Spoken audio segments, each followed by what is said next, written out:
નમસ્તે વિદ્યાર્થી મિત્રો, હું આકાશ ચૌહાણ ધોરણ 11ના ચેપ્ટર નંબર 2 મૂળભૂત સંકલ્પનાઓ અને ખ્યાલો ના એક વધુ મુદ્દા સાથે તમારી સામે હાજર છું. આજનો આપણો મુદ્દો છે ઉત્પાદનના સાધનો વિશે જણાવો. તો સૌથી પહેલાં એક પ્રશ્ન થાય કે ઉત્પાદન એટલે શું? તો માનવીની જરૂરિયાત સંતોષી શકે, માનવીની જરૂરિયાત સંતોષી શકે તે રીતે વસ્તુ કે સેવાને ઉપયોગી સ્વરૂપ આપવું, તો તેને આપણે કહીશું ઉત્પાદન. જેમ કે તમારે જરૂરિયાત છે ખોરાકની, તો તમે કોઈ પણ વસ્તુ કે સેવાને શું કરો છો? એ રીતનું સ્વરૂપ આપો છો કે જે તમને અનુકૂળ આવે. તો બસ તે તમારા માટે શું કહેવાય? ઉત્પાદન. ઉલટું કરો, સાધન એટલે શું? તો ઉપયોગિતા કે તુષ્ટિગુણના સર્જનની પ્રક્રિયામાં, ઉપયોગિતા કે તુષ્ટિગુણના સર્જનની પ્રક્રિયામાં તમને જે શું થતું હોય? મદદરૂપ થતું હોય, તો તેને આપણે સાધન કહીશું. ઉત્પાદનના મુખ્યત્વે યાદ રાખજો 4 સાધનો છે. 1 જમીન, 2 મૂડી, 3 શ્રમ અને 4 નિયોજન. જમીન, મૂડી, શ્રમ અને નિયોજન. બસ તમારે હવે એને એક એક કરીને સમજવાના છે અને યાદ રાખવાના છે. સૌથી પહેલાં વાત કરીએ જમીન અથવા તો ભૂમિ. તો તમે ભૂગોળ વિશે જો જાણતા હોય તો ભૂગોળમાં કંઈક આવો અર્થ છે: પૃથ્વીની ઉપરની સપાટી જેના પર માણસ વસવાટ કરે. પૃથ્વીની ઉપરની સપાટી જેના ઉપર માણસ શું કરતો હોય? વસવાટ કરતો હોય. તો બસ એ વસવાટવાળી જમીન છે. આપણો વિષય છે અર્થશાસ્ત્ર. તો અર્થશાસ્ત્રના સંદર્ભમાં પ્રોફેસર માર્શલના મતે જુઓ, મનુષ્યને ઉત્પાદનમાં મદદરૂપ થતા કુદરતી પરિબળો જેવા કે હવા, પાણી, સૂર્યપ્રકાશ, આબોહવાનો સમૂહ, તો દરેક સમૂહને માર્શલ શું કહે છે? જમીન કહે. ટૂંકમાં પૃથ્વીની સપાટી ઉપર, પૃથ્વીની સપાટી નીચે જે કંઈ પણ છે તે શું છે? જમીન. તમને પરીક્ષામાં અલગથી પ્રશ્ન પૂછાય, લક્ષણો જણાવો. તો યાદ રાખો, જમીન કુદરતી બક્ષિસ છે. મતલબ કે ઉત્પાદનનું એકમાત્ર સાધન જમીન કુદરતી છે, માનવ સર્જિત નથી. જમીનનો કુલ પુરવઠો સ્થિર છે. તમે બધા જાણો છો, પ્રાઇમરીમાંથી શીખીને આવ્યા છે કે પૃથ્વી જે આપણી ખરી ગોળ છે એને તમે 4 ભાગમાં વહેંચો તો 3 ભાગમાં પાણી છે ને 1 જ ભાગમાં જમીન છે. તમે જન્મ્યા ત્યારથી તે લઈને અત્યાર સુધી, એની પહેલાં પણ અને કદાચ આવનારા સમયમાં પણ જે પુરવઠો કરો કેવો રહેશે? સ્થિર જ રહેશે. જમીન અગતિશીલ છે, મતલબ કે તેને એકથી બીજી જગ્યાએ લાવી જઈ શકાતી નથી. નહીં તો તમે એવું વિચારો કે આ ગામની જમીન ફળદ્રુપ નથી, પેલા ગામની જમીન ફળદ્રુપ છે મારી, લાવો પેલી અહીંયા લાવીએ નાને ત્યાં મૂકીએ. બરાબર, એ શક્ય નથી. બીજું, તેની ફળદ્રુપતા કેવી છે? જુદી જુદી છે. જેમ કે ભારતના જ વાત કરીએ જુદા જુદા ભાગોની, તો રાજસ્થાન છે, સામે આસામ છે. ઓકે, તો તમે દેખજો ફળદ્રુપતા કેવી છે, જુદી જુદી. અને સૌથી મોસ્ટ યાદ રાખવાનું છે આ વસ્તુ કે જમીનને વળતર તરીકે શું મળે? જમીનને વળતર તરીકે શું મળે? તો યાદ રાખજો, ભાડું મળે છે. ઓકે, તો આ હતી જમીનની પ્રાથમિક માહિતી. એમાં અર્થ યાદ રાખવાનો, લક્ષણો યાદ રાખવાનું, અને આ જ વસ્તુ તમને 1 માર્ક્સમાં પણ પૂછી શકે. ઓકે, ઉત્પાદનનું બીજું સાધન અને એ છે શ્રમ.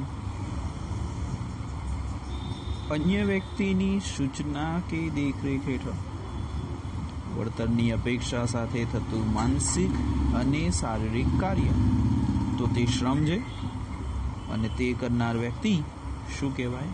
શ્રમિક. હું બોલી રહ્યો છું તો હું શ્રમ કરી રહ્યો છું, અને હું સાથે શું છું? શ્રમિક. લક્ષણોની વાત કરીએ તો શ્રમ અને શ્રમિક અવિભાજ્ય છે, મતલબ કે એ બંને જોડાયેલા છે, બંનેને તમે અલગ કરી શકો નહીં. જેમ કે શિક્ષક છે અને એનું શિક્ષણ છે, અલગ ન કરી શકાય. ખેડૂત છે ને એનું ખેતી કામ છે, એને તમે અલગ ન કરી શકો, તો એ શું થયું? અવિભાજ્ય થયું. શ્રમ નાશવંત છે, શ્રમ ગ્રહ ન થઈ શકે. કોઈ વ્યક્તિને આજે માન લો કે 5 કલાક કામ કરવાનું છે, જો કોઈ કારણોસર એ ન કરી શકે તો આજના 5 કલાક એના શું થશે? નષ્ટ થશે. એ આવતીકાલ માટે એનો સંગ્રહ કરી શકે નહીં. સામાજિક માનસિક કારણો ગતિશીલતાને અસર કરે. ભારતમાં યોગ્ય વળતર નથી મળતું કોઈ વ્યક્તિને કામનું, તો એ શું કરશે? બીજા દેશમાં જશે. ગામમાં કામ નથી મળતું તો એ ક્યાં જશે? શહેરમાં જશે. તો એ સામાજિક માનસિક કારણો થયા. દરેક શ્રમિકની કાર્યક્ષમતા કેવી છે?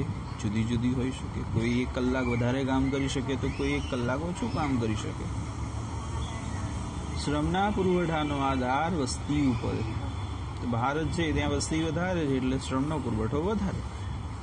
પણ સાઉદી અરેબિયા જેવો દેશ છે ખરો, તો ત્યાં વસ્તી ઓછી છે, તો ત્યાં શ્રમનો પુરવઠો કેવો હશે? ઓછો હશે.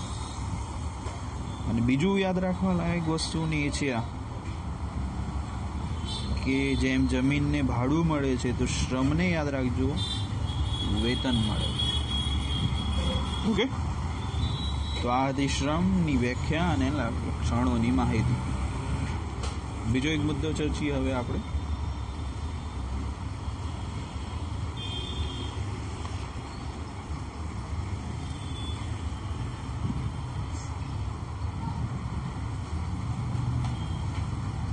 મૂડી.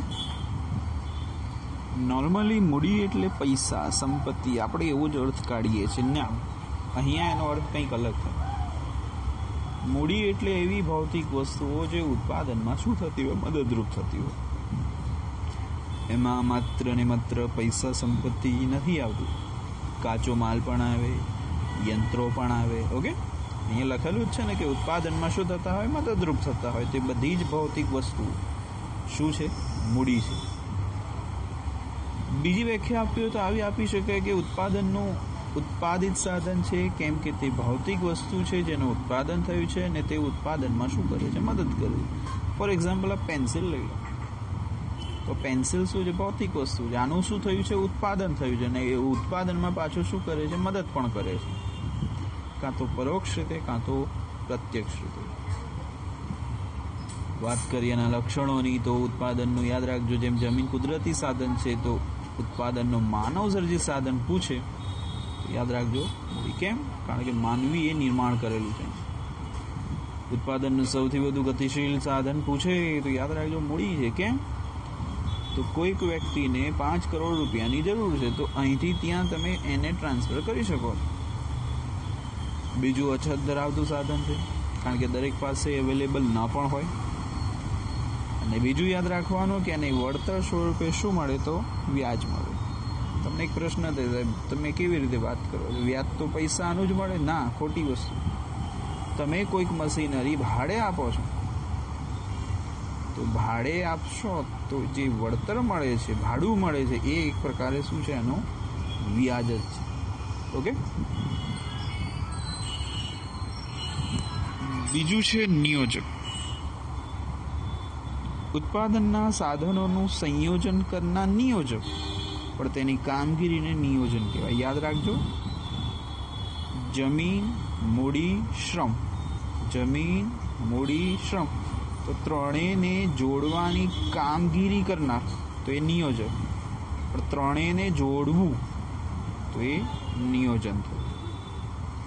એના લક્ષણોમાં વાત કરીએ તો તે યાદ રાખજો આર્થિક નિર્ણયો કરે છે, મતલબ કે ક્યાં કેટલી મૂડીની જરૂર છે, કઈ જમીન વધારે માફક આવશે, ક્યાં કયો શ્રમ ફિટ બેસશે, તો બધા નિર્ણયો કોણ કરશે? નિયોજક કરશે. યાદ રાખજો, તે જોખમ ઉઠાવે છે. કેમ? કારણ કે એણે જે વળતર મળવાની અપેક્ષા રાખી હોય દર વખતે એટલું જ મળશે એ કહી શકાતું નથી. નિયોજન શક્તિ યાદ રાખજો, એક શું છે? ગુણ છે. એ દરેકમાં નથી હોતું. છેલ્લે